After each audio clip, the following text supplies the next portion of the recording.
અમદાવાદ ખાતે પરમ પૂજ્ય નિરાંત સંપ્રદાયના આચાર્ય અજુરામ મહારાજની છઠ્ઠી નિર્વાણ તિથિ ઉજવાઈ। અમદાવાદ સનાથલ ચોકડી સાણંદ હાઈવે ખાતે આવેલ લંબે નારાયણ આશ્રમના પટાંગણમાં નિરાંત આચાર્ય બ્રહ્મનિષ્ઠ બ્રહ્મ ક્ષત્રિય સદગુરુ અજુરામ મહારાજના છઠ્ઠી પુણ્યતિથિ નિમિત્તે તેમના સેવકગણ દ્વારા સુંદર સંત મિલન અને હોલિકા દહનનું આયોજન કરવામાં આવ્યું હતું।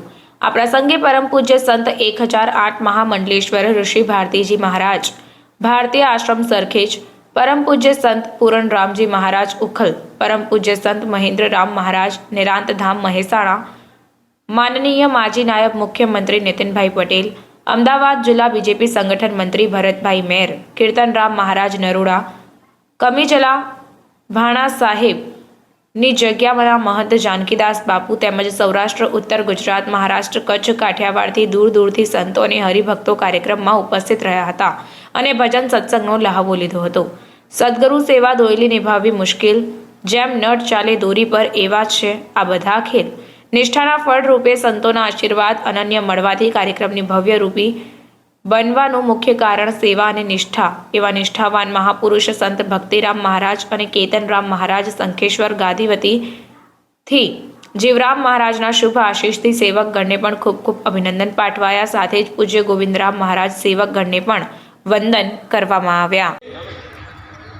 આ સંત સંમેલન સત્સંગનો લાભ જ્યારે બધા મોટી સંખ્યામાં અહીંયા લઈ રહ્યા છીએ ત્યારે જેમના સાનિધ્યમાં આપણે ઉપસ્થિત છીએ અને જેમણે ગુજરાતમાં સંત સમાજમાં મોટું નામ અને પ્રતિષ્ઠા પ્રાપ્ત કરી છે અને સનાતન હિન્દુ ધર્મ માટે સતત જેઓ કાર્યરત છે કે પોતાની ગોદમાં આવી શકાય એવાને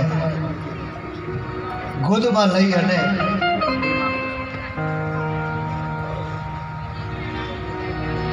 પોતાના માટે જીવતા જીવતા બીજા દેહે નિર્વાણ થયેલું જ હોય છે। દેહ છતાં જેની દશા વર્તે દેહાતીત, તે જ્ઞાનીના ચરણમાં વંદન હો અગણિત।